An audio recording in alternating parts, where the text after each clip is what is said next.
मैं poor mountain village का chief हूँ। मेरे जो गांव वाले हैं वो गंदा सा पानी पीते हैं, साथ ही जिस रोड पे वो चलते हैं वो भी पूरी गंदगी से भरी हुई है। हर जगह कीचड़ ही कीचड़ होता है। यहाँ तक कि इस गांव में रहने वाले चूहे वो भी इस गांव को छोड़कर चले गए हैं। इस गांव में कुछ भी नहीं है। लेकिन हाल ही में मैंने 3 बहुत ज्यादा ही क्रेजी चीजें की है जिससे ये जो गाँव है वो पूरा बदल गया है। पहला, मैंने 5 मिलियन युआन खर्च किए हैं एक नेशनल लेवल का वाटर प्यूरिफिकेशन सिस्टम को इंस्टॉल करने के लिए, वो भी पूरे गांव वालों के लिए। यहाँ तक कि एक पर्सनल पाइपलाइन भी है, सबके घर पे नल जा रहा है जिससे वह एकदम साफ टैप वाटर पी पा रहे हैं।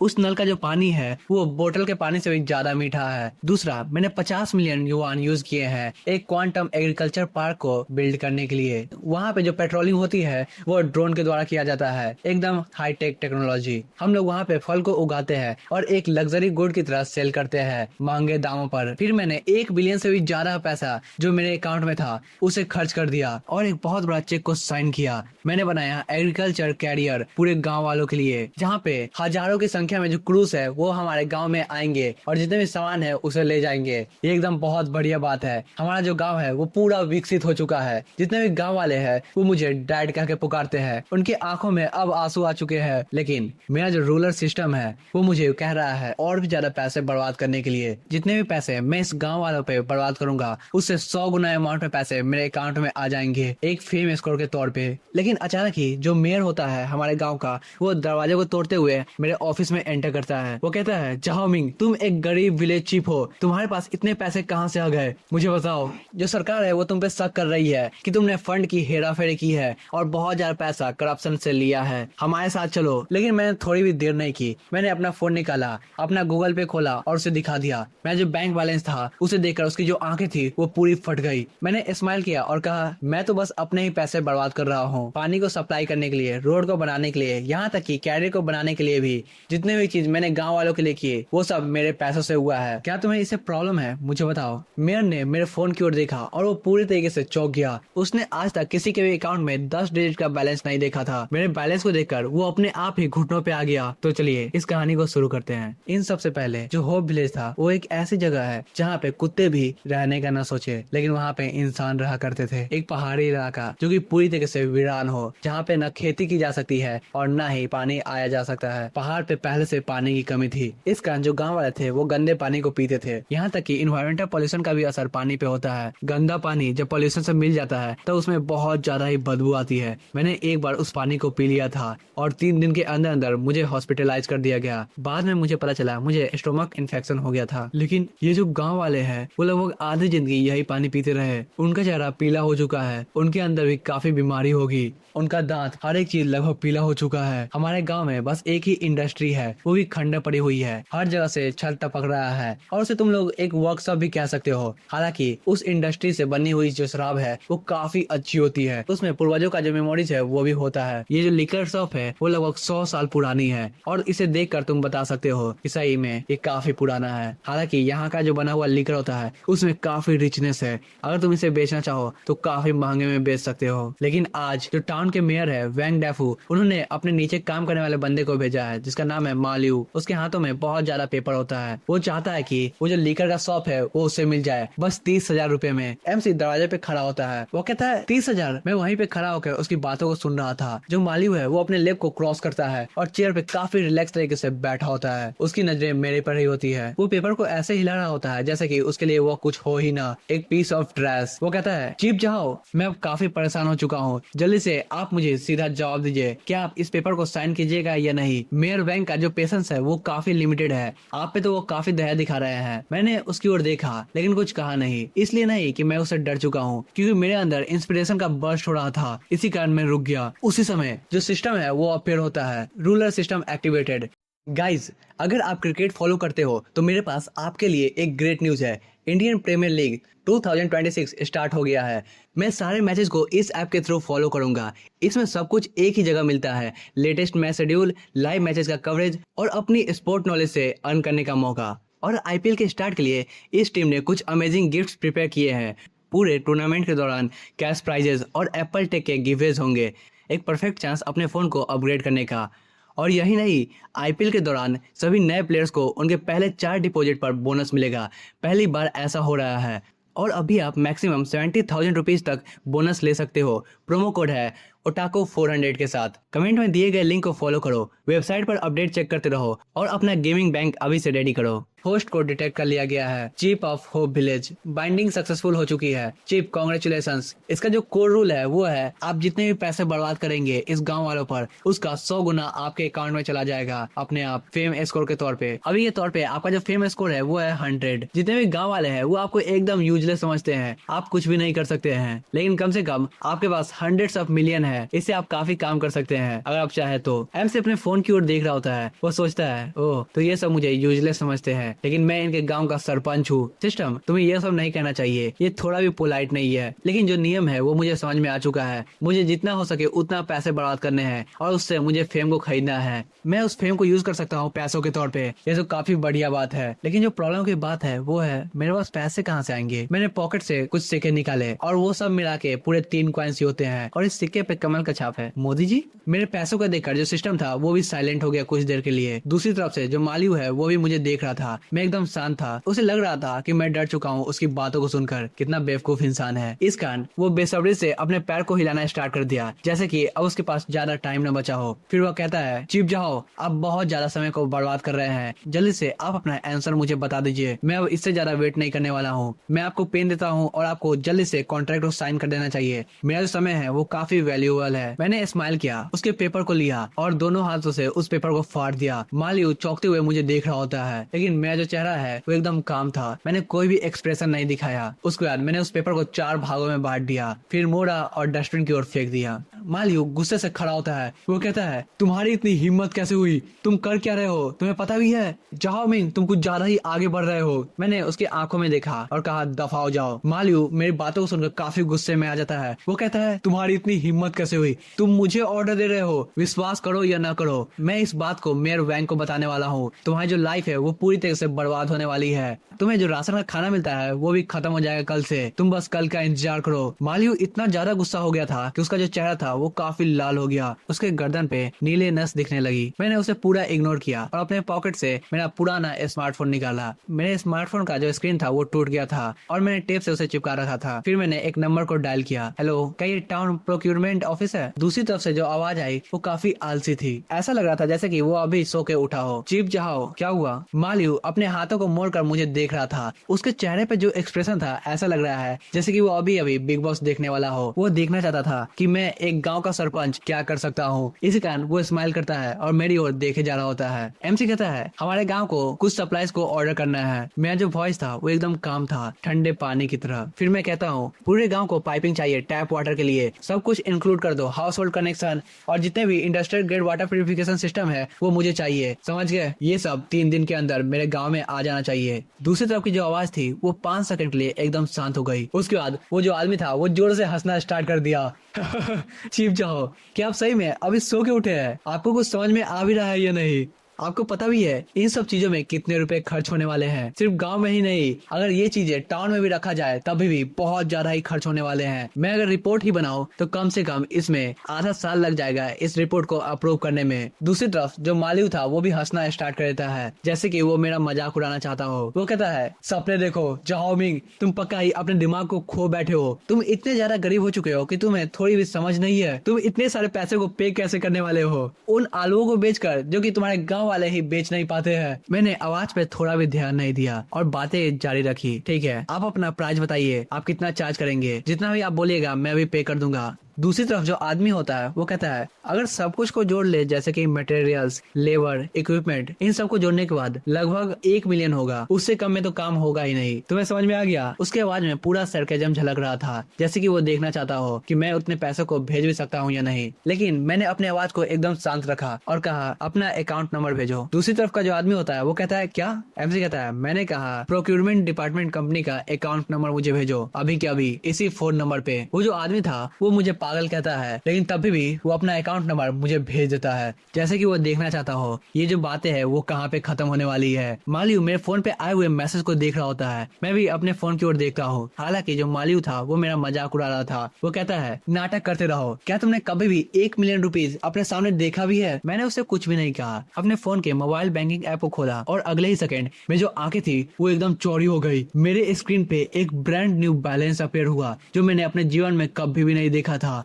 मेरी जो दिल की धड़कन थी वो काफी तेज धड़कने लगी। Available balance 10 million. ये जो 10 मिलियन है वो सिस्टम ने मुझे ट्रांसफर किए हैं, वो भी अभी के अभी, जिस समय मैंने लेटर ऑफ इंटेंट को फाड़ दिया था अपने हाथों से 4 भागों में। सिस्टम ने ऑटोमेटिकली उस चीज को देखते हुए स्टार्टअप फंड मुझे भेज दिया। मैंने एक लंबी सांस भरी और उसके बाद धीरे धीरे करके अकाउंट नंबर भरा, फिर अमाउंट भरा 1 मिलियन और उसके बाद कंफर्म करके पासवर्ड भर दिया। थोड़ी देर बाद ही जो ट्रांसफर था वो सक्सेसफुल हो गया। उसी समय जो दोनों आदमी थे, मालियो और वो बंदा प्रोक्योरमेंट ऑफिस का, उन दोनों की आंखें भी फट पड़ी। वो दोनों नोटिफिकेशन को देख रहे होते हैं जो कि उनके फोन पे आया होता है। फोन की दूसरी तरफ एकदम गहरा सन्नाटा हो गया। वो जो आदमी था वो कुछ भी नहीं कर पाया और मालियो के चेहरे पे जो स्माइल था वो भी जम गया। उसने मेरा फोन पकड़ा और मेरे ट्रांजेक्शन सक्सेस पेज को देखना स्टार्ट कर दिया। उसकी आंखें मेरे फोन से हट ही नहीं रही थी। पहले उसने मेरा नाम देखा, फिर अकाउंट देखा और उसके बाद डिजिट को गिनना स्टार्ट किया। क्या वो सही में 1 मिलियन है? उसने 6 डिजिट को गिना, तभी भी उसकी आंखें अभी भी मेरे फोन पे थी। वो कहता है इम्पॉसिबल, ये हो नहीं सकता है, तुम्हारे पास इतने पैसे कहाँ से आए, मुझे बताओ।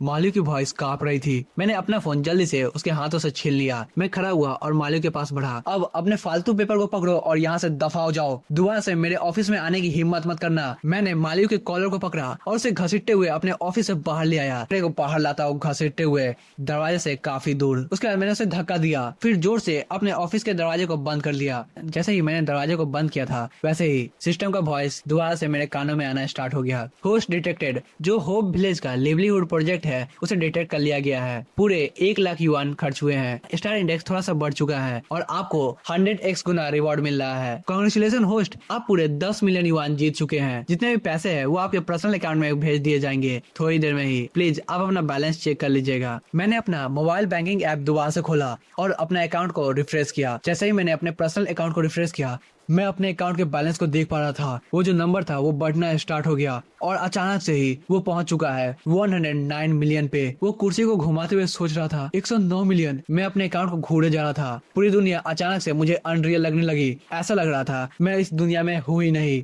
100 मिलियन, क्या अब मैं रईस हो चुका हूँ? पहले मुझे लगता था मैं गरीब ही मरने वाला हूँ। कल तक मैं काफी गुस्सा था कि ये जो गांव वाले हैं वो साफ पानी तक नहीं पी सकते हैं, लेकिन अब मैं रईस हो चुका हूँ, या कहूँ तो मैं बिलियनर बन चुका हूँ। मैं कुछ भी कर सकता हूँ। ऐसा लग रहा था मैंने बस एक सिक्का फेंका और सिक्के से एक बहुत बड़ा मैंसन खड़ा हो गया। ये सब कुछ मैं प्रोसेस कर ही रहा था तभी मेरा जो फोन था वो बजना स्टार्ट हो गया। ये फोन टाउन प्रोक्योरमेंट डिपार्टमेंट से आया था। मैंने जल्दी से उस फोन को उठाया। दूसरी तरफ की जो आवाज थी वो पूरी बदल चुकी है, एकदम प्रोफेशनलिज्म। विलेज चीफ जाओ, हमें अभी अभी आपका पैसा मिला है 1 मिलियन। हे भगवान, आप सही में काफी रईस है। इतने साल से आपने अपने पैसे को छुपा के रखा, एकदम छुपे रुस्तम की तरह। मुझे अभी भी यकीन नहीं हो रहा है, लेकिन मैंने अभी अभी कंस्ट्रक्शन टीम से कांटेक्ट कर लिया है। हम लोग गारंटी देते हैं कि आपका जो काम है वो 3 दिन में हो जाएगा। मैंने उसे बीच में ही रोक दिया। मुझे ऐसे रोकते देखकर वो जो बंदा था वो थोड़ा सा घबरा गया। एमसी कहता है कैंसिल कर दो। दूसरी तरफ जो बंदा होता है वो कहता है चीफ जाओ कैंसिल। आप पक्का ही मजाक कर रहे हैं ना? हाँ, आप मजाक कर रहे होंगे क्योंकि जो पैसे है वो आ चुके हैं। एमसी कहता है तुम सबका जो नजरिया है वो काफी नीचे है और तुम सब कुछ ज्यादा ही छोटा सोचते हो। मैं कुर्सी पे पीछे और चला गया और आराम से रेस्ट करते हुए कहा 1 मिलियन युआन का प्रोजेक्ट ये होप विलेज के फ्यूचर के लिए थोड़ा भी अच्छा नहीं है। हमारा जो होप विलेज है वो इससे अच्छा डिजर्व करता है। हम लोग वाटर की क्वालिटी के साथ कॉम्प्रोमाइज नहीं कर सकते हैं, समझ गए? मेरे दिमाग में एक नया प्लान घूम रहा है और मैं उसी प्लान को फॉलो करूंगा। अगर हम लोग उसी प्लान को फॉलो करेंगे तो अच्छा रहेगा। दूसरी तरफ से जो बंदा होता है वो कहता है तो आपका मतलब? लेकिन मैंने उसे कोई भी जवाब नहीं दिया। मैंने जल्दी से उसके फोन को काटा और दूसरे नंबर को डायल करना स्टार्ट कर दिया। ये जो नंबर था वो मुझे अभी अभी मिला था। ये number water company project manager का था। कॉल कनेक्ट हो गया। दूसरी तरफ से जो आवाज थी वो काफी साफ थी, कैपेबल थी और उसने कहा हेलो, आप कौन है? एमसी कहता है मैं होप विलेज से हूँ। चलिए मैं सीधा पॉइंट की बात पे आता हूँ। क्या जो आपकी कंपनी है उसे अभी अभी 1 मिलियन युआन का प्रोजेक्ट मिला है? उसकी बातों को सुनकर जो दूसरी तरफ बंदा होता है वो कहता है ओ चीफ जाओ, ये आप है? हाँ, हमें अभी अभी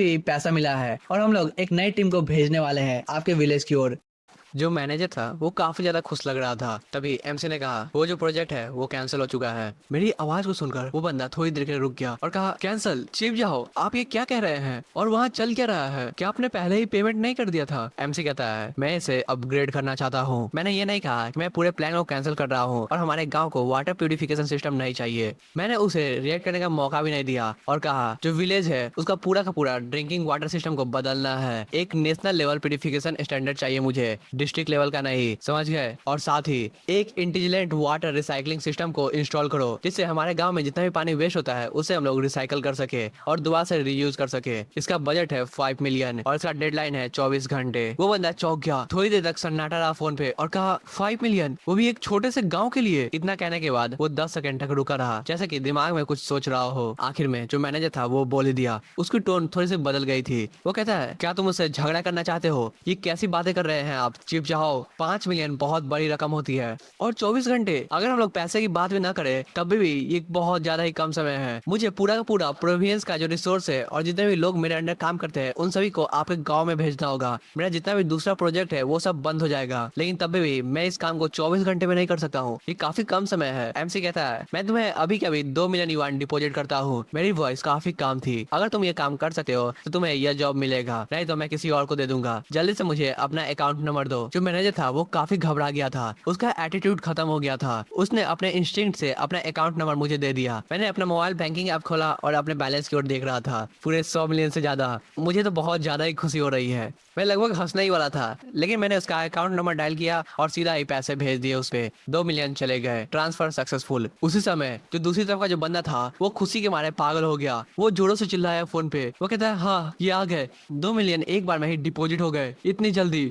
उसकी वॉइस कांप रही थी। जितना भी शार्पनेस था, जितना भी प्रोफेशनलिज्म था, जितना भी कैपेबिलिटी थी, वो सब गायब हो गई। उसकी आवाज में बस खुशी भरी हुई थी, ऐसी खुशी जैसे कि वो चौंक गया हो, उसे विश्वास ही ना हो कि 2 मिलियन उसके अकाउंट में ऐसे आ जाएंगे। उसके बाद वो कहता है मिस्टर जाओ, अब आपको बाकी की चिंता करने की कोई भी जरूरत नहीं है। मैं सब कुछ एकदम अच्छे से ठीक कर दूंगा। 24 घंटे उसके बारे में भूल जाइए। मैं ये काम आपको 12 घंटे के अंदर करके दूंगा। साथ ही मैं पर्सनल गारंटी देता हूँ कि अभी के अभी मैं अपने टीम को भेज रहा हूँ। मेरे जितने भी कंस्ट्रक्शन के क्रू है पूरे प्रोविंस में, वो सब आपके गाँव में जाएंगे और इस काम को करेंगे। लगभग 3 फीट से ज्यादा बड़ा गड्ढा खोदेंगे ग्राउंड में, जिससे जो पानी हो वो साफ निकले और हर एक घर की ओर पाइप लगेगा। उसकी बातों को सुनकर मैंने फोन को काट दिया। अब ये जो मेरी दुनिया थी वो दोबारा से शांत हो गई। रही सुना सही में काफी अच्छा लगता है और कम से कम 1 घंटे के अंदर पूरे गाँव में ये जो खबर थी वो फैल गई। लोग बातें करने लगे मेरे बारे में। हे क्या तुमने सुना? चीफ जाओ लगभग 5 मिलियन पैसे बर्बाद कर रहे हैं वाटर पाइप लगाने के लिए, वो भी हम लोगों के लिए। दूसरा बंदा बोलता है 5 मिलियन? क्या तुम दिमाग से पैदल हो?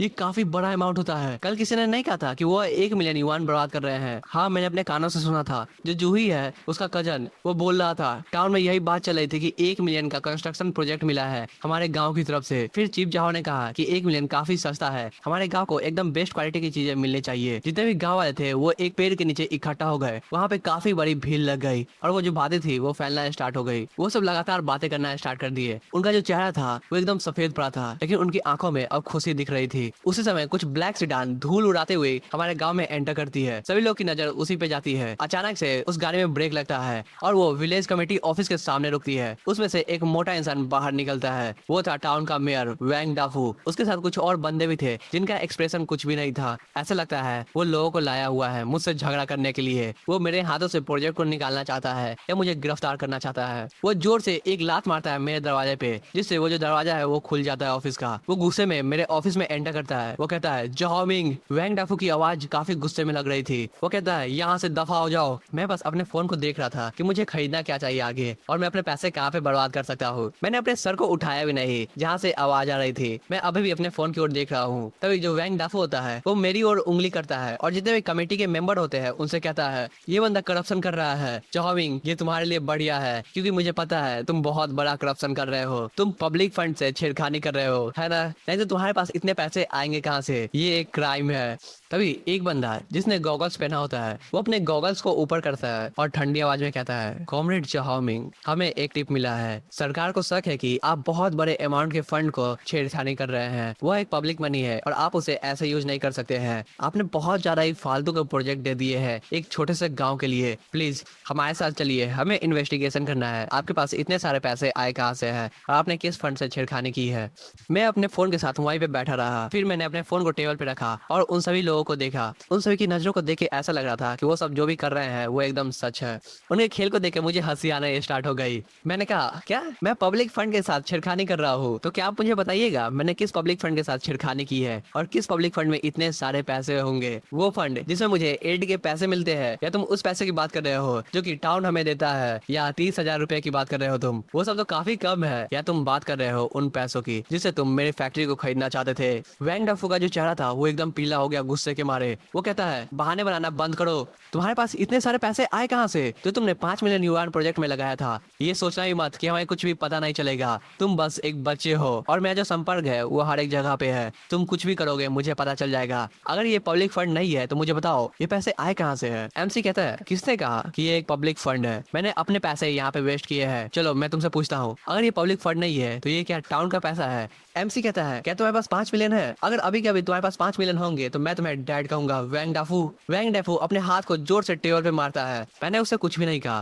मैंने शांति से अपने फोन को अनलॉक किया, फिर ग्रीन बैंकिंग ऐप को खोला। जैसे ही मैंने अपने ऐप को खोला वैसे ही मैंने अपने फोन को वैंग डाफू की ओर मुड़ा दिया, जिससे वो मेरे अकाउंट के बैलेंस को देख सके। उसके सामने बहुत ज्यादा ही डिजिट दिख रहा था और उसका चेहरा एकदम सफेद हो गया था। हम देखते हैं वैंग डाफू एमसी के बैलेंस को देखकर काफी चौंक जाता है। वो कहता है, अवेलेबल बैलेंस 107 मिलियन युआन। उसके पसीने छूटने लगते हैं। उसने अपने जीवन में इतना ज्यादा पैसा कभी भी नहीं देखा होता है। उसकी आवाज पूरे के पूरे ऑफिस में गूंजने लगती है और उसके चेहरे पर जो मसल था वो हिलना स्टार्ट हो जाता है। वो उसे कंट्रोल भी नहीं कर पाता है। उसकी आंखें फट जाती है जैसे कि वो अब निकलने ही वाली हो। वो नंबर्स को बार बार घूरे जा रहा होता है और उंगलियों से उन्हें काउंट कर रहा होता है। जितने भी दूसरे टाउनशिप कमेटी के ऑफिसर्स होते हैं वो सभी वहाँ पे इकट्ठा हो जाते हैं भीड़ लगा के, और एक एक करके मेरे नंबर्स को गिनना स्टार्ट करते हैं। जब वो जीरोस को गिनते हैं तो उन्हें पता चलता है मेरे अकाउंट में 107 मिलियन है और उन सब की सांसें वहीं पे थम जाती है। वो सब घूरते हुए मुझे ही देख रहे होते हैं। 107 मिलियन एक सरपंच के पास, जो कि इतना छोटा सा गांव चलाता है, उसके पास इतने पैसे हैं और ये पैसे तुम्हारे पर्सनल अकाउंट में है। क्या ये दुनिया पागल हो गई है? ये हम लोग पागल हो गए हैं? ऐसा होना ही नहीं चाहिए। वैंग डाफू कहता है, नहीं ये सच नहीं है, तुमने कुछ ना कुछ गड़बड़ी की है। वैंग डाफू का जो आवाज होता है वो बदलना स्टार्ट हो जाता है। तुमने पक्का ही एआई का यूज किया होगा, नहीं तो यह किसी तरह की एडिटिंग होगी। ये सही हो ही नहीं सकता है, ये फेक है, ये फेक है। मैंने उसे अपना फोन ले लिया और उसके बाद उन सबके नजरों के सामने ही मैंने रिफ्रेश बटन पे क्लिक कर दिया। जैसे ही स्क्रीन रिफ्रेश हुआ नंबर दोबारा से दिखना स्टार्ट हुआ। उन्होंने मेरे फोन का बैलेंस देखा। उसी समय मैंने अपना ट्रांजैक्शन हिस्ट्री भी दिखा दिया।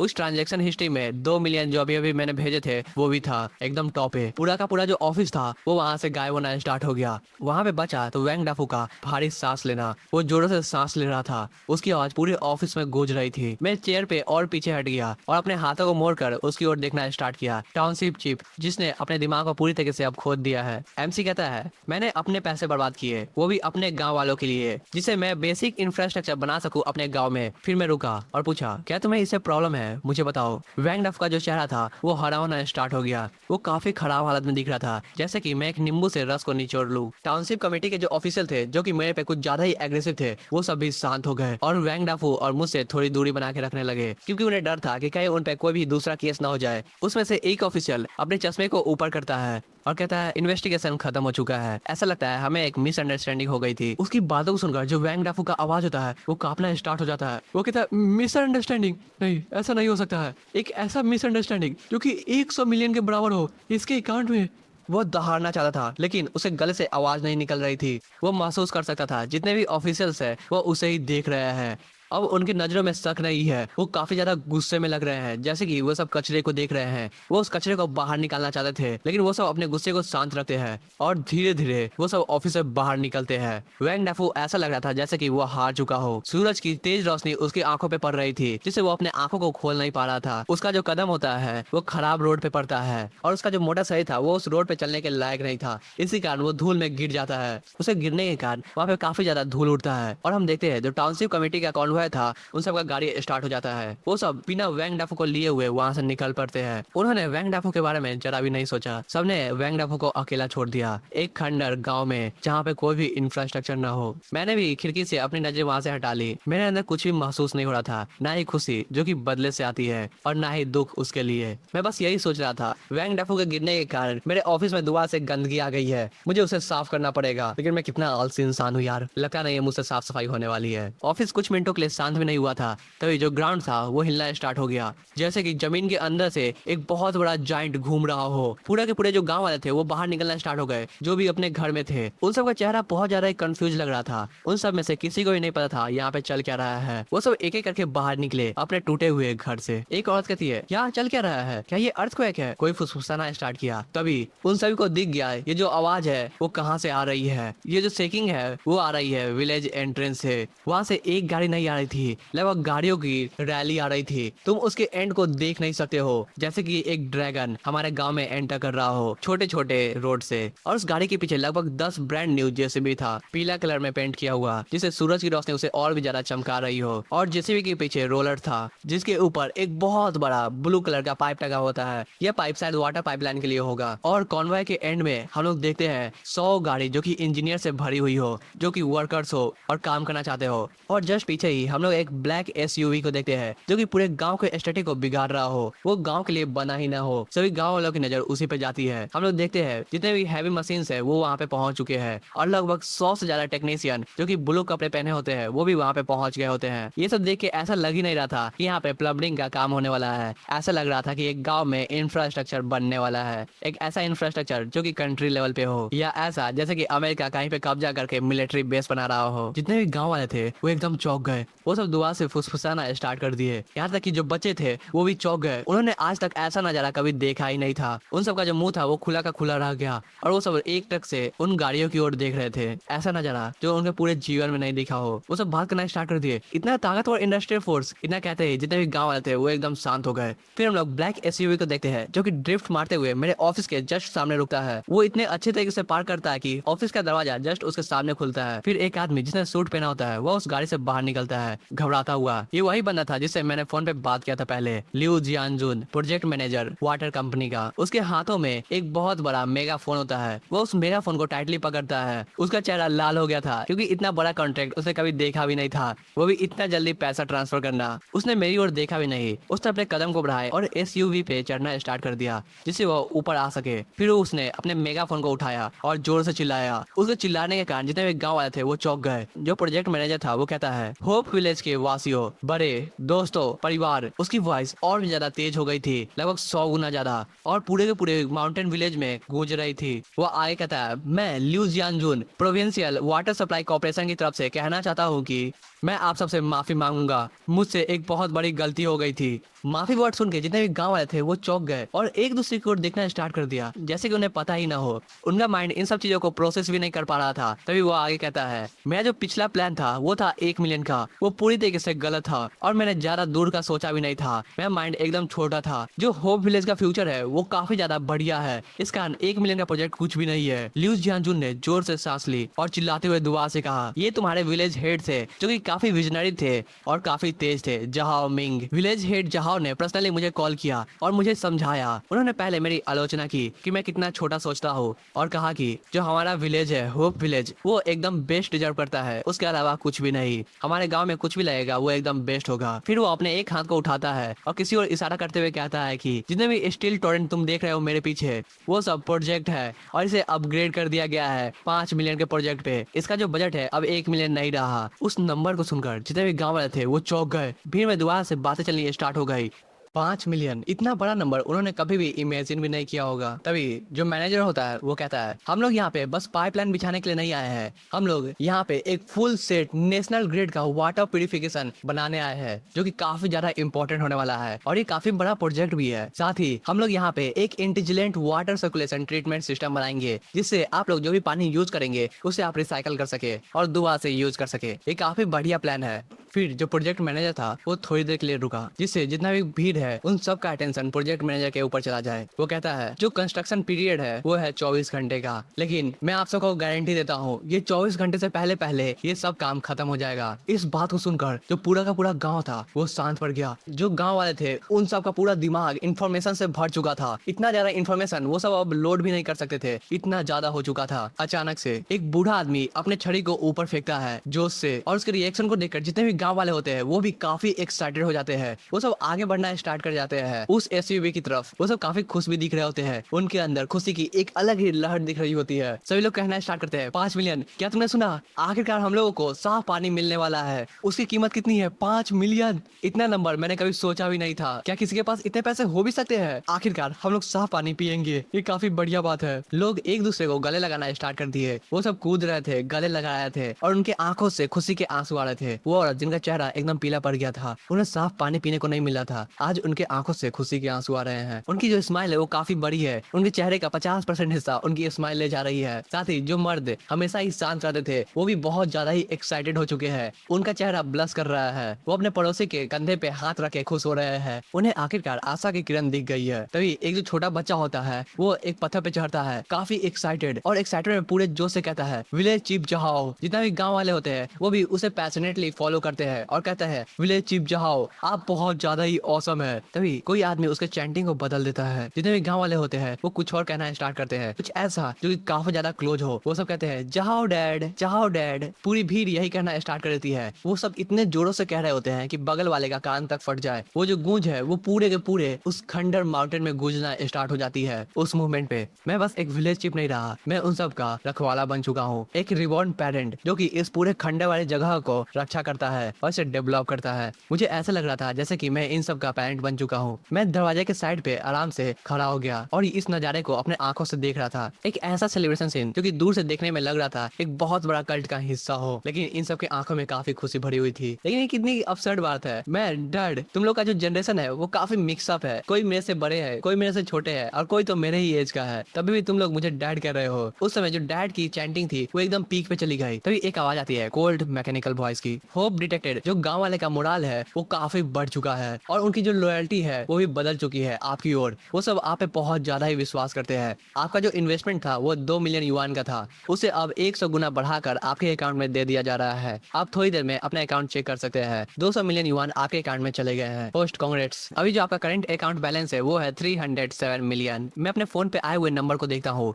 मैं काफी ज्यादा शांत हो गया था। मुझे थोड़ा भी एक्साइटमेंट महसूस नहीं हो रहा था। ऐसा लग रहा था ये सब कुछ नॉर्मल है मेरे लिए। खुश होने की जगह मेरे अंदर एक खालीपन आ गया था, एक अजीब सा खालीपन। मनी बस एक नंबर है या कहूँ तो एक टूल है। रियल मजा तो उस टूल को यूज करने का है। मैं उस टूल को एकदम अच्छे से यूज करूंगा जैसा किसी ने कभी भी यूज भी ना किया हो। मैंने अपने फोन को दूर रखा और लिू जियानजुन के पास जाने लगा। वो अभी भी अपने कार के टॉप पे खड़ा था। वो घबराते हुए कार से नीचे आया। उनकी जो टांगे थी वो घबरा रही थी या कहूँ तो कांप रही थी। वो काफी ऑकवर्ड तरीके से उस गाड़ी से नीचे आए थे। वो अपने चेहरे पर जो स्माइल था उसे छिपा नहीं पा रहे थे और उन्होंने भी मुझे ग्रेट किया, जाओ चीप जाओ, नहीं विलेज चीप जाओ। आपके ऑर्डर्स क्या है? आप जो भी कहिएगा वो मैं करूंगा।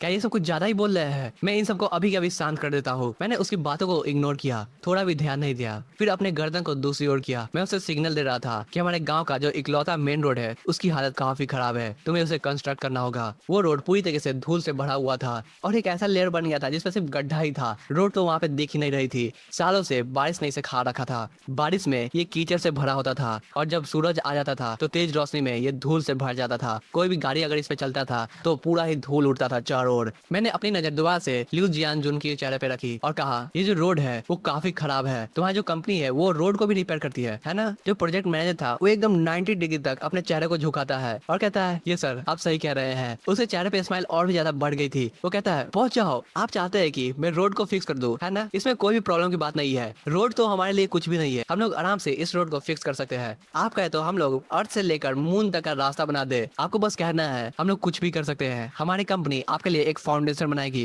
जिससे ये जो रोड होगा वो काफी बढ़िया बनेगा और 100 सालों तक इस रोड पे कुछ भी नहीं होगा। आपको पैसों के बारे में चिंता करने की कोई भी जरूरत नहीं है जब आप मेरे साथ काम कर रहे हैं। हमारा जो कंपनी है वो सब आपको सर्व करके बहुत ज्यादा ही प्राउड है। ये काफी गर्व की बात है कि हम लोग आप जैसे इंसान को सर्व कर रहे हैं। मैंने सोचा ये जो बंदे का सेंस ऑफ ड्यूटी है वो कुछ ज्यादा नहीं है, इसका सेंस ऑफ ड्यूटी मेरे रिसेप्शनिस्ट से भी ज्यादा है। मुझे विश्वास नहीं हो रहा है सही में। जैसे ही मैं उसे कुछ कहने वाला था वैसे ही एक जोरदार ब्रेक लगने की आवाज आती है विलेज एंट्रेंस पे दोबारा से। हम देखते देखते हैं बहुत सारी गाड़ियां विलेज एंट्रेंस पे रुकती है। वो सब काली गाड़ियां होती है और ऐसा लगता है उन गाड़ियों को मैंने कहीं ना कहीं देखा है। तभी उन गाड़ियों का जो दरवाजा होता है वो खुलता है और एक मोटा इंसान बाहर निकलता है। वैंग डाफू वो वापस आ चुका है, लेकिन इस बार वो अकेला नहीं है, उसके साथ कुछ बंदे हैं जिन्होंने सेम यूनिफॉर्म पहना होता है। हालांकि उनके चेस्ट पे लगे हुए मेडल पे अलग अलग नाम लिखा होता है। किसी के चेस्ट पे लिखा होता है इन्वायरमेंटल प्रोटेक्शन, दूसरे पे अर्बन प्लानिंग। वो सब उनके बैजेस होते हैं। तभी जो वैंग डाफू होता है वो मेरे से काफी दूर खड़ा होता है। वो चिल्लाते हुए मेरे ओर इशारा करता है। वो कहता है जाओमिंग तुम इस बार बचोगे नहीं। वैंग डाफू ने मेरे से एक लेसन सीख लिया था। वो अब मुझसे दूरी बनाए रखा था। वो सीधा मुझ पे अटैक नहीं करने आया था, उसने थोड़ा दिमाग लगाया। वो कहता है तुम कुछ ज्यादा ही आगे बढ़ चुके हो। किसने तुम्हें राइट दिया कि तुम इतना बड़ा कंस्ट्रक्शन कर सकते हो, वो भी इस गांव में? तुम्हें कुछ भी नियम के बारे में पता है ना? तुम्हें कुछ नियम के बारे में पता है और ना ही रेगुलेशन के बारे में, है ना? यहाँ तक कि तुम्हें ये भी पता है कि यहाँ पे इकोलॉजिकल प्रोटेक्शन लगा हुआ है। तुम यहाँ पे कुछ भी नहीं कर सकते हो बिना गवर्नमेंट के परमिशन के। एक बंदा जो कि गोल्डन चश्मा पहना होता है वो आगे बढ़ता है। वो अपने गले को साफ करता है एक स्पीच देने के लिए। फिर वो कहता है हम लोग एक ज्वाइंट इन्वेस्टिगेशन टीम है जिसे आपके शहर में भेजा गया है। कॉमरेड जाओमिंग, आपका जो डिसऑर्गेनाइज्ड कंस्ट्रक्शन वर्क है उससे एक इन्वायरमेंटल प्रॉब्लम हो रहा है। जितने भी लोकल इन्वायरमेंट है वहाँ पे प्रॉब्लम हो रहा है। साथ ही यहाँ पे एक मेजर सेफ्टी रिस्क है, आपने उस पर भी ध्यान नहीं दिया है। हमें इस प्रोजेक्ट को अभी के अभी रोकना होगा। साथ में हम लोग आपको आपके पोजीशन से हटा सकते हैं और आप इस गांव के विलेज चीफ नहीं रहिएगा। मैंने उसकी ओर देखा तक नहीं, वो सब बस भीड़ थे जो कि वीडियो गेम में आते हैं मुझे परेशान करने के लिए। हालांकि इससे मेरा ही फायदा होने वाला है, मुझे कुछ एक्सपीरियंस पॉइंट्स मिलेंगे, लेकिन तभी भी ये सब काफी परेशान करते हैं मुझे इन सब के प्रोसीजर को फॉलो करना ही पड़ेगा। मैं सीधा विलेज कमेटी ऑफिस में गया और जो मेगाफोन था उसे पकड़ के अपने गले को साफ किया और उसके बाद मैंने कुछ प्रैक्टिस टिप दी है। थोड़ी देर बाद ही मैंने बोलना स्टार्ट किया। जैसे ही मैंने स्विच को ऑन किया वैसे ही पूरे जो गांव वाले हैं उन सभी का अटेंशन ऑफिस तक आ गया। मैं कहता हूँ जितने भी हो विलेज के वासी है, जितने भी मेरे साथी है, दोस्त है या मुझसे बड़े हैं, सभी लोग यहाँ पे ध्यान दीजिए। आप सभी को विलेज ऑफिस के सामने इकट्ठा होना है। हम लोग अभी के अभी एक मीटिंग कर रहे हैं। यह एक इमरजेंसी विलेज मीटिंग है। जितने भी लोगों को मेरी आवाज सुनाई दे रही है वो सब विलेज कमेटी ऑफिस के सामने तुरंत आ जाइए। ये काफी इंपॉर्टेंट है। मेरी जो आवाज थी वो वैंग डाफू तक भी पहुंची और वो मेरी आवाज को सुनकर थोड़ा सा डर गया। उसे समझ में नहीं आ रहा था मैं करने की क्या कोशिश कर रहा हूँ, लेकिन जैसे ही मेरी आवाज को गांव वालों ने सुना वो दौड़ते हुए विलेज ऑफिस की ओर आ गए। दूर से देखने पे नजारा ऐसे लग रहा था जैसे कि वहाँ पे कोई रैली चल रही है। जितने भी लोग थे हर एक कोने से वो सब दौड़ना स्टार्ट कर दिए थे मेरे पास आने के लिए और थोड़ी देर में ही मैं देख पाता हूँ ऑफिस के सामने बहुत बड़ी भीड़ लग जाती है। जितने भी लोग थे वो सब वहाँ पे इकट्ठा हो चुके थे। उन सभी की आंखों में निराशा होता है या कहूँ तो खालीपन, जैसा कि अभी अभी उन्होंने उम्मीद को खो दिया है, लेकिन तभी भी उन सभी की आंखों में मेरे लिए भरोसा होता है। जो वैंग डाफू और इन्वेस्टिगेटर होता है वो सब थोड़ा सा पीछे हट जाता है इस नजारे को देखकर। उसे पता नहीं था कि मेरे पास इतना ज्यादा भरोसा होगा। इतनी ताकत को देखकर वो थोड़ा डर गया है। वैंग डाफू गुस्से में कहता है जाओमिंग, क्या तुम हमें डराने की कोशिश कर रहे हो? यहाँ पे जितने भी लोग आए हुए हैं वो इन्वेस्टिगेशन टीम से आए हुए हैं। तुम हमारा कुछ भी नहीं बिगाड़ सकते हो। क्यों ना ये गाँव वाले हमें मारने की कोशिश करे, लेकिन तभी भी ये कानून के खिलाफ होगा। इस बात को याद रखना। मैं तुम्हें कह रहा हूँ ये बिल्कुल भी काम नहीं करने वाला है। वैंग डाफू मुझ पे गुस्सा आ रहा था, हालांकि अंदर ही अंदर वो थोड़ा सा नर्वस था। उसे भी डर लग रहा था इन गांव वालों से। उसके बाद मैंने अपना मेगाफोन एक यंग विलेजर को दे दिया जो कि मेरे बगल में ही था और मैं एक स्टेज पे जाके खड़ा हो गया। वो जो स्टेज था वो पत्थर से बना हुआ था और ज्यादा ऊंचा तक नहीं था, लेकिन मैं वहाँ पे आ गया जिससे जितने भी गाँव वाले हैं वो मेरी ओर अच्छे से देख सके और मेरे आवाजों को सुन सके। मैंने उन सभी लोगों की ओर देखा, वो सब काफी सिंपल दिख रहे थे और पैशनेट दिख रहे थे। फिर मैं कहता हूँ आज मैं एक अनाउंसमेंट करने वाला हूँ। जितने भी गाँव वाले थे वो एकदम साइलेंट हो गए। फिर मैं कहता हूँ आज से मैं जाओमिंग जो कि इस गाँव का सरपंच है पूरे के पूरे प्रॉपर्टी को एक्वायर करूंगा। जितने भी रुपए में आप लोग मुझे इस प्रॉपर्टी को दोगे मैं उसे खरीद लूंगा और ये जो होप विलेज है वो मेरा रहेगा। उसमें वो जो फैक्ट्री है वो भी इंक्लूड होता है। मैं इस पूरे के पूरे होप विलेज का एक एक इंच खरीदूंगा। जिसके पास भी प्रॉपर्टी का पेपर है वो मेरे पास आओ, मैं उन सभी प्रॉपर्टी को लूंगा। हर एक चीज जो भी गाँव में है वो मुझे बिलोंग करेगा। मेरी बातों को सुनकर जितने भी गाँव वाले थे वो एक सेकंड के लिए जम गए। तभी थोड़ी देर में ही वहाँ पे जोरों से आवाज आनी स्टार्ट हो गई। कोई कहता है चीफ जाओ को अपना विलेज बेच देना। ये तो वही बात हुई ना कि हम लोग खुद से ही अपना जमीन को खरीद रहे हैं। हाँ ये बहुत अच्छी बात है, ठीक है हम लोग तैयार हैं। फिर मैं कहता हूँ उस बेसिस पे मैं उसमें कैपिटल लगाना स्टार्ट करूंगा जिसे मैं बनाऊंगा होप ग्रुप। उस ग्रुप में जितने भी मेंबर होंगे वो सब ऑटोमेटिकली एम्प्लॉय हो जाएंगे और उन सब को मिनिमम पैसा मिलेगा, नहीं मिनिमम से 2 गुना पैसा मिलेगा जितना गवर्नमेंट कहती है। साथ ही जितने भी बेनिफिट्स है, इंश्योरेंस है, वो सब भी इंजॉय करोगे। मेरी बातों को सुनकर जितने भी गाँव वाले थे वो सब खुशी से नाचना स्टार्ट कर दिए। उन सब का खुशी का का ठिकाना नहीं रहा। वैंग डेफो का जो चेहरा था वो हरा पड़ गया। उसे आखिरकार समझ में आ गया मैं करने क्या वाला हूँ। उससे उसका जो फाउंडेशन था वही बिगड़ जाएगा और वो जो मेयर बना हुआ है वो भी अपने पोस्ट से हट जाएगा, या कहूँ तो उसके पास जो पावर है वो रहेगी ही नहीं, क्योंकि ये जो पूरा का पूरा प्रॉपर्टी है वो मेरा हो जाएगा और ये एकदम पावरलेस बन जाएगा। इसके अंडर कोई भी ताकत नहीं रहेगा। काफी तुम अच्छा प्लान बना रहे हो जॉमिंग। तभी जिस बंदे ने गोल्डन कलर का चश्मा पहना होता है वो अपने चश्मे को ठीक करता है और उसके चेहरे पे जो स्माइल होती है ऐसा लग रहा होता है जैसे कि वो मेरा मजाक उड़ाना चाहता हो। वो कहता है तुम इन सभी प्रॉपर्टी को एक्वायर करने वाले हो, तुम्हें पता भी है ये कितनी बड़ी डील है। इसमें तुम्हें सिटी और प्रोविंशियल अथॉरिटीज का अप्रूवल चाहिए होगा। बिना अप्रूवल के ये काम नहीं हो सकता है। तुम्हें क्या लगता है जमीन खरीदना एकदम मामूली बात होता है, जैसे कि तुम सब्जी खरीद रहे हो या फल खरीद रहे हो? नहीं, ये कोई मछली मार्केट नहीं है, समझ गए? उसकी बातों को सुनकर जो वैंग डेफो था उसे भी थोड़ा सा हौसला आ गया, जैसे कि डुबके को तिनके का सहारा। वो भी जोश से भर गया। वो कहता है हाँ तुम सपने देख रहे हो, ऐसा कभी भी नहीं होने वाला है। तुम्हारे पास परमिशन होगा ही नहीं। इस दुनिया में कॉन्टैक्ट्स बहुत ज्यादा ही जरूरी होते हैं और मैं अपने कॉन्टैक्ट का यूज करूंगा। तुम्हें कभी भी परमिशन नहीं मिलने वाला है। इस गांव का जितना भी एसेट है वो कम से कम 1 बिलियन के बराबर तो होगा। भूल जाओ परमिशन के बारे में, तुम्हारे पास उतने पैसे भी है। जब उसने 1 बिलियन कहा तब मैं देख सकता था उसके चेहरे पे थोड़ा सा घबराहट था। उसे लग रहा था कहीं मेरे पास 1 बिलियन हो सकते हैं। वो थोड़ा सा इनसिक्योर हो गया। फिर उसने मुझे देखा, मैं काफी जवान दिख रहा था और उसने सोचा इस बच्चे के पास इतने पैसे तो हो ही नहीं सकते हैं। ये भले ही कॉन्फिडेंस दिखा रहा हो लेकिन ये जो कॉन्फिडेंस है वो एक तरह का ब्लफ है।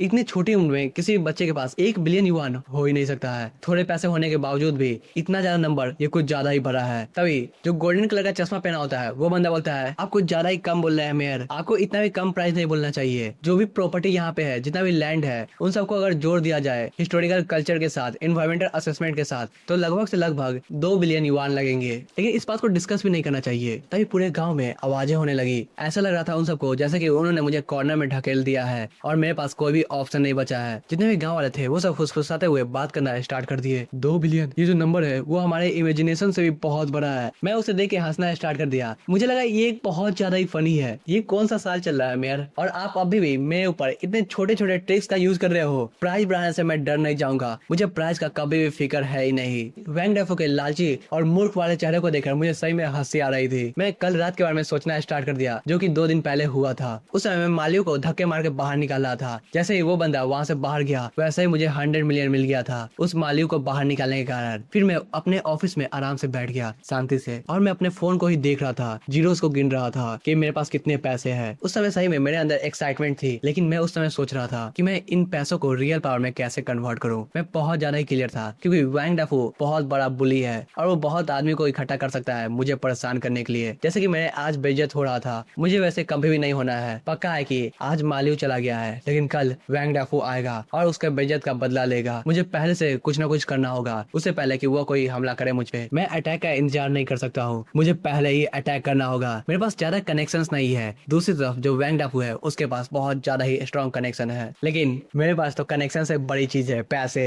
मैंने अपने फोन के ब्राउजर को खोला और उस पर सर्च करना स्टार्ट कर दिया कुछ कीवर्ड्स जैसे कि most expensive, toughest in the country, law company जो कि गारंटी करते हैं कि हम लोग हर एक केस जीतेंगे। तभी जो रिजल्ट आया उस पर एक सर्च आया था। वो एक वेबसाइट थी जो कि लॉ की कंपनी के बारे में थी, टियांग हैंग लॉ फर्म। उसका जो टाइटल था वो काफी बोल्ड था।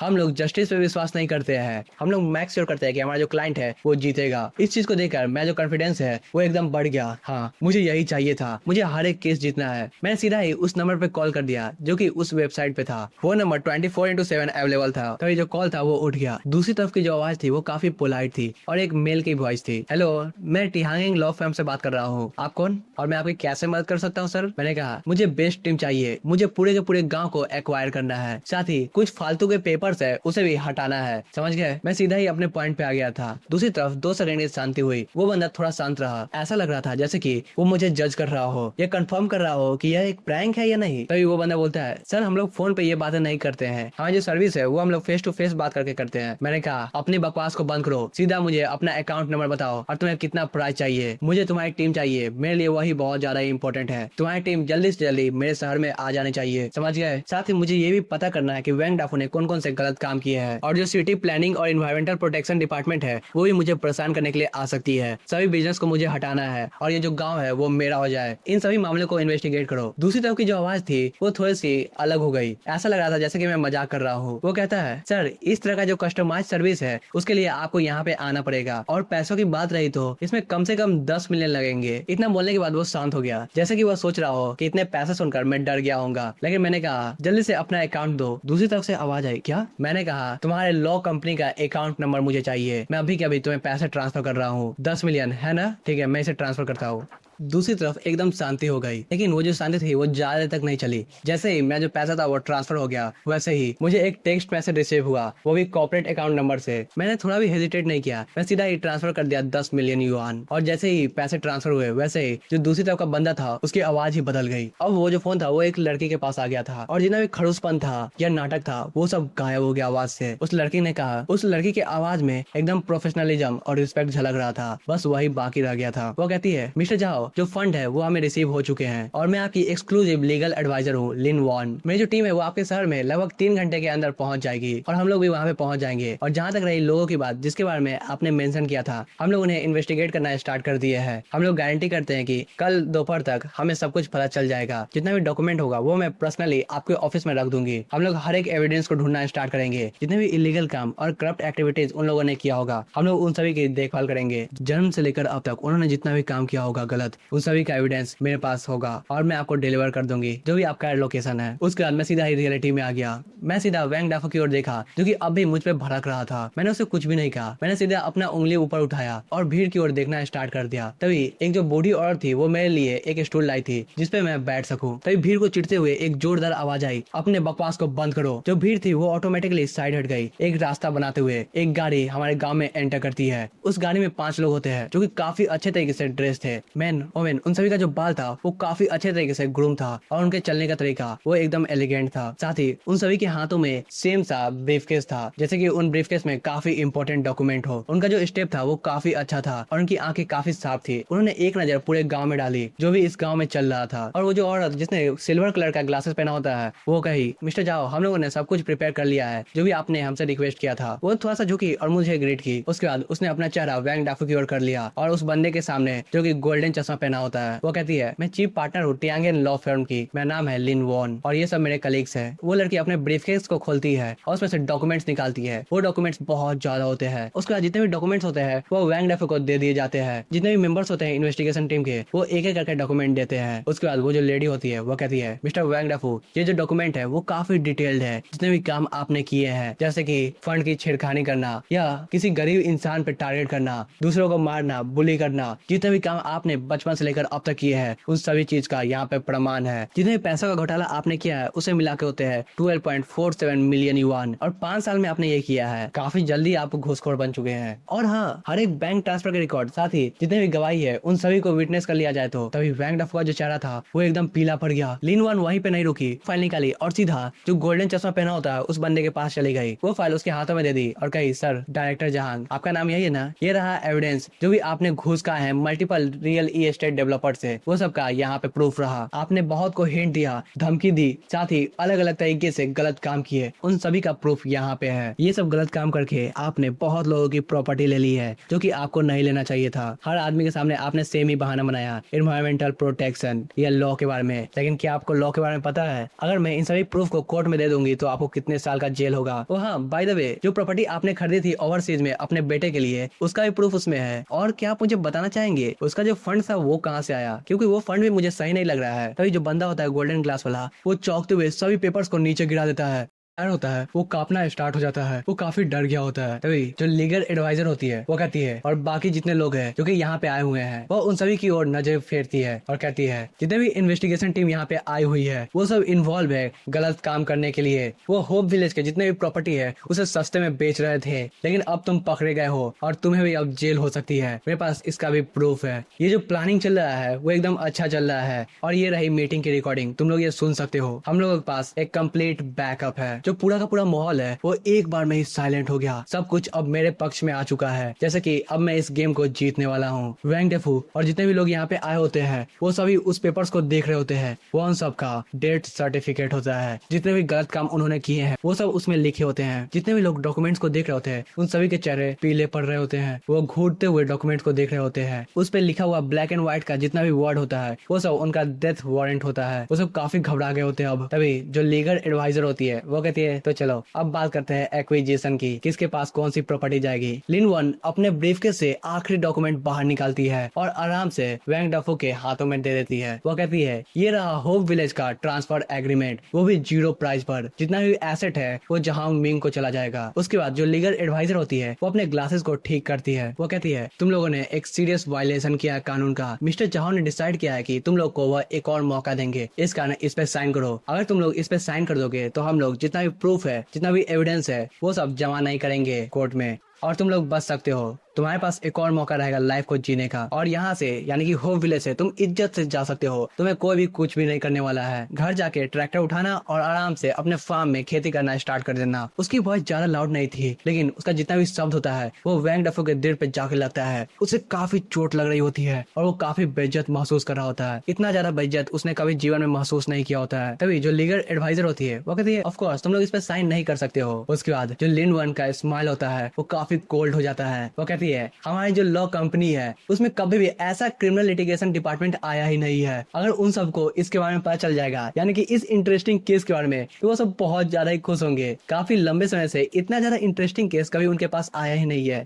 उन सबके पास मौका है एक मेयर को जेल भेजाने का। अगर हमारी जो लॉ कंपनी है वो इस केस को अपने हाथ में रख लेती है तो तुम सबको उम्र कैद की सजा सुनाई जाएगी, नहीं तो उससे भी ज्यादा बदतर चीज है। और वो सब काफी खुश होंगे। इस बात को सुनकर जो वैंग डेफू का पैर होता है वो कांपना स्टार्ट हो जाता है। उसके पसीने छूट रहे होते हैं। जो पसीना होता है वो शर्ट सोख रहा होता है। फिर वह डॉक्यूमेंट पे रखे हुए एक वर्ड को देखता है सिमेट्री। उसके बाद उसे बहुत ज्यादा ही बेइज्जत महसूस होता है। वो पेन को उठाता है और सीधा ही साइन कर देता है अपने नाम के जस्ट ऊपर ही। जैसे ही वैंग डेफो उस डॉक्यूमेंट को साइन करता है वैसे ही धीरे धीरे करके जितने भी लोग होते हैं वो सब आगे बढ़ते हैं और उस डॉक्यूमेंट पे अपने नाम के ऊपर साइन करना स्टार्ट कर देते हैं। उन सब की बॉडी ऐसे लग रही होती है जैसे कि वो सब जॉम्बीज हो। और डॉक्यूमेंट साइन करने के बाद वो बिना पीछे मुड़े हुए स्पीड से भागते हैं अपने गाड़ी की ओर और सीधा गाड़ी को स्टार्ट करके यहाँ से निकल पड़ते हैं इस वैली से दूर। तभी सिस्टम सामने आता है। होस्ट डिटेक्ट कर लिया गया है full control over hope village. आपने होप विलेज पे पूरा कब्जा कर लिया है। जो विलेज का ऑनरशिप है वो ट्रांसफर हो चुका है और ये पूरी तरीके से कंप्लीट है। जो रेपुटेशन है और स्टार इंडेक्स है वो भी काफी बढ़ चुका है आपका। Host congratulations, system shop basic permission unlock कर दिया गया है। अब आप सिस्टम के शॉप से कुछ भी खरीद सकते हैं। मैंने उन गाड़ियों को जाते हुए देखा जो कि माउंटेन के रोड से जा रही थी। मेरे अंदर अब कुछ भी महसूस नहीं हो रहा था। मैंने लाउड स्पीकर को पकड़ा और गाँव वालों की ओर देखते हुए स्टेज पे चढ़ गया। स्टेज पे चढ़ने के बाद मैंने कहा जितने भी परेशानी खड़ी करने वाले थे वो सब लोग यहाँ से अब चले गए हैं। अब हम लोग आराम से रह सकते हैं। फिर मैं थोड़ी देर के लिए रुक गया। मेरी जो आवाज थी वो लाउड स्पीकर की मदद से पूरे के पूरे वैली में गूंज रही थी। अब मैं अनाउंस करने वाला हूँ internal personal appointment hope group के लिए। तो सभी लोग यहाँ पे ध्यान दीजिएगा। जितने भी करंट विलेज ऑफिशियल है उनकी सैलरी को डबल कर दिया जाएगा कल से। और हम लोग इम्प्लीमेंट करने वाले हैं परफॉर्मेंस इवोल्यूशन, यानी कि जो लोग अच्छे से काम करेंगे उन्हें रिवॉर्ड दिया जाएगा और जो लोग खराब से काम करेंगे उन्हें निकाल दिया जाएगा। यहाँ पे ज्यादा गलती नहीं करनी होगी। आप लोग समझ रहे होंगे मेरे बातों को। जो भी आदमी फ्री में बैठा रहेगा उसे ग्रुप में नहीं आने दिया जाएगा। इस कारण आप सभी को मिलकर काम करना है। जितना ज्यादा आप लोग काम करेंगे उतना ही हम लोग आगे बढ़ेंगे। जितने भी विलेज ऑफिसर्स थे वो थोड़ी देर के लिए चौंक गए और उसके बाद उन सब में खुशी की लहर दौड़ पड़ी क्योंकि अब उनका जो सैलरी है वो डबल होने वाला है। मैंने उन सभी की ओर देखा और आखिरकार कहा सभी लोग ध्यान दीजिए, आज से जो होप विलेज है उस पर मैं रूल करने वाला हूँ। मैं यहाँ का रूलर बन चुका हूँ। आप सभी को मेरी बात माननी पड़ेगी। फिर हमें अगले दिन का सीन दिखाया जाता है। पहला सूरज निकल रहा होता है जिस दिन से एमसी उस गांव पे राज करेगा। जो हमिंग साउंड था उसे अब रिप्लेस कर दिया गया है कुत्तों की आवाज से और मशीन की आवाज से। अब हर जगह गांव में मशीन की आवाज आ रही होती है। जितने भी गांव वाले थे वो सब नींद से उठ गए। वो जो आवाज उन सभी को आ रही थी वो थी वाटर पंप की। जो वाटर पंप है वो अब स्टार्ट होने वाला है और ये जो आवाज है वो है आशा की आवाज। जितने भी इंजीनियरिंग टीम थे वाटर यूटिलिटी कंपनी के उन सब के अंदर अलग ही जोश भरा हुआ था क्योंकि उन्हें बहुत ज्यादा पैसे दिए गए थे। साथ ही एक मिलिट्री ग्रेड का था मोटिवेशन। उनके अंदर मोटिवेशन की थोड़ी भी कमी नहीं थी। इसी कारण वो जो स्टील वॉरियर थे उनके अंदर एड्रेनलिन भरा पड़ा था और उन्होंने पूरी रात जग के काम किया। वो सब थोड़ा भी सोए नहीं थे और बस 24 घंटे के अंदर अंदर पूरे गांव के अंदर एक small scale infrastructure history create हो गया, एक जादू की तरह। ब्रांड न्यू पाइपलाइन हर एक घर पे, जितने भी गांव में घर है उन सभी के घर पे एक पाइपलाइन लग गया और उन सबके घर के सामने एक नल जहाँ से पानी आ सकता है, एक साफ पानी। मैं विलेज कमेटी प्लाजा के जस्ट सामने ही खड़ा था और मेरे पीछे एक मशीन था जिससे मैं पूरे गाँव के पानी को ऑन कर सकता हूँ। वो जो मशीन था वो काफी चमक रहा था। जितने भी गाँव वाले थे वो सब वहाँ पे प्रेजेंट हो गए। उन सब का पेट थोड़ा सा झुका हुआ था क्योंकि उन्होंने अपने पूरा जीवन पानी पहाड़ से लाया था और इतने दूर से पानी लाने के कारण उनका जो पेट था वो मुड़ गया था। बच्चे वो मुझे देख रहे थे और औरतें जिनके आंखों पे कोई भी एक्सप्रेशन नहीं होता था, वो बस ऐसे ही टकटकी लगा के घूरते थे,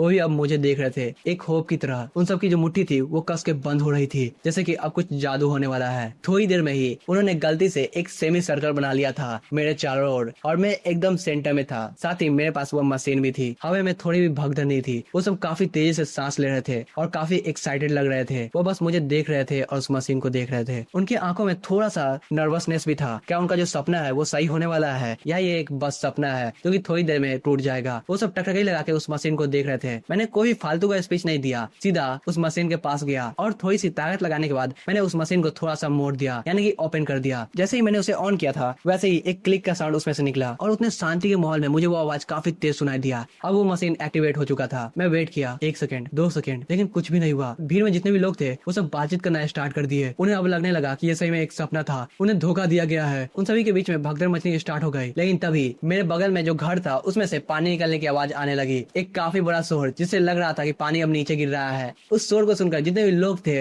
वो सब खुश होना स्टार्ट हो गए। धीरे धीरे करके एक एक घर में पानी जाना स्टार्ट हो गया। एक घर, दूसरा घर, तीसरा घर, सभी घर से आवाजें आनी स्टार्ट हो गई। जितने भी लोग घर में बैठे थे वो सब बाहर निकले और काफी खुश थे। वो सब बोलना स्टार्ट किए, हम लोग के पास पानी है, हे भगवान हम लोगों के पास पानी है। अब कोई रोशनी का किरण आ चुका है। विलेज कमेटी के सामने ही एक नल को इंस्टॉल किया गया था, उसमें से पानी गिर रहा था। वो पानी काफी साफ था और ना ही उसमें से कोई बदबू दे रही थी। सभी लोग उस पानी की ओर देख रहे थे। वो पानी ग्राउंड से लाया गया था। तभी एक बूढ़ी औरत जो कि अपने पूरे जीवन भर पानी को स्प्रिंग माउंटेन से ढो के लाती थी वो वहाँ पे आती है। पानी ढोने के कारण उनका जो पेट था वो काफी मुड़ गया था। वो नल के पास जाती है, उसे घुमाकर खोलती है और अपने दोनों हाथों को इकट्ठा करके उस नल में जो पानी आ रहा होता है उसे पीती है। उस पानी को पीने के बाद वो कहती है, मीठा, ये काफी मीठा है। उसके आंखों से आंसू आने लगते हैं। वो कहती है, इसमें नमक का स्वाद नहीं है और ना ही कोई मिट्टी का स्वाद है, साथ ही इसमें कोई बदबू भी नहीं है। आखिरकार वो जो 2 लाइनें थी उससे वो पूरी टूट गई। उन्होंने अपने पूरे जीवन भर स्प्रिंग माउंटेन से पानी लाया था, उन्होंने काफी मेहनत किया था। फिर वो कहती है, हमारे लिए साफ पानी है, मैंने अपने पूरे जीवन में कभी भी साफ पानी नहीं पिया था, आखिरकार मुझे मौका मिल ही गया। जैसा ही सभी लोग उन्हें रोते हुए देखते हैं वैसे ही वो जो गांव वाले होते हैं उन सभी का दिल थोड़ा सा डोल जाता है। एक मिडिल एज वाला बंदा वो भी अपने कंट्रोल को खो देता है। वो अपने घुटनों में बैठता है और रोना स्टार्ट कर देता है। वो कहता है, पानी, आखिरकार पानी आ चुका है, चलो अब हमें घर पे चलना चाहिए, हमारे घर पर भी पानी होगा, हे भगवान। इतना सुनते ही जितने भी गांव वाले होते हैं वो सब अपने घर की ओर तेजी से भागना स्टार्ट कर देते हैं पागलों की तरह। उन सभी के हाथों में बाल्टी होती है। वो जल्दी से नल को खोलते हैं और पानी भरना स्टार्ट करते हैं। एक बूढ़ी औरत नल को खोलती है। वो कहती है, हाँ ये जो पानी है वो काफी साफ है। पूरा का पूरा गाँव एक्साइटमेंट से भर गया था। मर्द जोर से हंसने लगे और जो औरतें थी वो रोना स्टार्ट कर दी। ये आंसू खुशी के आंसू थे। जितने भी बच्चे थे वो सब अपने जूते को खोलते हैं और पानी में खेलना स्टार्ट कर देते हैं। वो पानी एकदम साफ था। उस पानी से न उन्हें कोई बीमारी होने वाली थी और ना ही कोई बदबू आने वाला था। वो सब काफी इंजॉय कर रहे थे। पूरा का पूरा जो गांव था वो हैप्पीनेस से भर चुका था। एक ऐसा जादू जो उन्होंने कभी भी इमेजिन तक नहीं किया था। उन सभी को देखने के बाद मुझे महसूस हुआ कि जीना कैसा महसूस करता है। मैंने 20 साल तक फाइनेंशियल मार्केट को चेज किया था। वो जो कैंडल स्टिक का चार्ट था, वो जो प्रॉफिट था, लॉस था, वो सब बस नाम का सक्सेस था। आज मेरे सामने जो मूवमेंट हुआ था वो काफी ज्यादा इंपॉर्टेंट था। उससे मुझे महसूस हुआ कि जीना किसे कहते हैं। मुझे इसी के लिए जीना है। अभी मेरे आंखों के सामने मुझे बस सिस्टम स्क्रीन दिख रहा है और मैं उसे देख पा रहा हूँ। सिस्टम कहता है, होस्ट, विलेजर का जो हैप्पीनेस है वो काफी बढ़ चुका है, साथ ही उनका जो सेंस ऑफ बिलोंगिंग है उसे भी डिटेक्ट कर लिया गया है और जो फेम इंडेक्स है वो काफी क्रिटिकल लेवल पे पहुंच चुका है। आप जल्दी से उस लेवल को पार करने वाले हैं और आपने drink from the source milestone को अचीव कर लिया है और अचीवमेंट रिवॉर्ड के तौर पे आपको मेरिट रिबेट मिलता है। अब से आप जितने भी पैसे खर्च करेंगे गांव वालों पे उसका 150 गुना आपके अकाउंट में चला जाएगा। एमसी कहता है 150 गुना, हाँ ये इतना भी बुरा नहीं है, अगली बार से मैं और भी ज्यादा पैसे बर्बाद करूंगा। सिस्टम कहता है, होस्ट 5 मिलियन युआन को आप बर्बाद कीजिए गांव वालों के बेसिक लिविंग कंडीशन को इम्प्रूव करने के लिए और आपके अकाउंट में 150 गुना अमाउंट को डिपॉजिट कर दिया जाएगा। होस्ट कांग्रेचुलेशन, आपके अकाउंट में अब 750 मिलियन युआन को डिपॉजिट कर दिया गया है। तभी मेरा जो फोन था वो वाइब्रेट होना स्टार्ट होता है। मैं अपने बैंक अकाउंट को खोलता हूँ और स्क्रीन पे देखता हूँ एक बैंक का SMS आया होता है। मैं जो करंट अकाउंट बैलेंस है वो है 1.054 बिलियन। मैं अपने फोन को स्वाइप करता हूँ और उस नंबर को 2 बार चेक करता हूँ और उसके बाद आराम से स्क्रीन को बंद कर देता हूँ। ठीक है, ऐसा लगता है कि मेरा जो बजट है वो काफी बढ़ चुका है। अब मुझे रोड को अच्छे से बनाना होगा। मैं इसे सोच ही रहा था कि मैं रोड को बनाऊं, लेकिन अब मेरे पास काफी बजट आ चुका है। क्या मुझे वहाँ पे स्ट्रीट लाइट लगाना चाहिए या सोलर, मुझे वो भी सोचना पड़ेगा। वो इतना सोच ही रहा होता है तभी सिस्टम से मैसेज आता है, होस्ट कांग्रेचुलेशन, आपको एक स्पेशल रिवॉर्ड मिलता है। एरिया वाटर रिसोर्स प्यूरिफिकेशन को डिप्लॉय कर दिया गया है। एमसी कहता है, ओह मुझे दोबारा से एक रिवॉर्ड मिला है। मैं गेट की ओर जाता हूँ और नाले के पानी को देखता हूँ। वो पानी एकदम कचरे से भरा होता है। उसी जगह पे मैं पहली बार वहाँ पे अपेयर हुआ था और मैंने बच्चों को देखा था कि बच्चे पानी को इकट्ठा कर रहे थे। उस सरफेस पे ग्रीन अलगाई फ्लोट कर रहा है और वो काफी ज्यादा बैक्टीरिया से भरा हुआ है। इसमें अलग अलग बीमारी हो सकती थी और साथ ही बदबू भी आ रही थी। मैंने शांति से अपने मन में सोचा, activate area water resource purification. तभी पानी के अंदर कुछ अलग मूवमेंट होना स्टार्ट हो गया, जैसे कि बीचों बीच कुछ हो रहा हो। और जो भी अलगाई फ्लोट कर रहे थे पानी के ऊपर, वो सब अचानक से ही गायब हो गए। वो पानी एकदम साफ हो गया। हालांकि ये अभी भी पीने लायक नहीं था, लेकिन कम से कम वो इतना ज्यादा डिस्गस्टिंग तो नहीं दिख रहा था। हम लोग इसे अलग अलग काम में यूज कर सकते हैं, जैसे कि कपड़े धोना, बर्तन धोना। जो सिस्टम का रिवॉर्ड है वो काफी यूजफुल है। मैंने सोचा नहीं था इस सिस्टम का रिवॉर्ड इतना ज्यादा यूजफुल होगा। मैं अपने गाँव के इन्वायरमेंट को और भी ज्यादा अपग्रेड कर सकता हूँ। चलो दोबारा से शुरू करते हैं। मैं सोच रहा हूँ कि अगली बार जो पैसे खर्च हो वो पूरी तरह से इंफ्रास्ट्रक्चर पे हो। मैं इस होप विलेज के इंफ्रास्ट्रक्चर को काफी तेजी से बदलने वाला हूँ।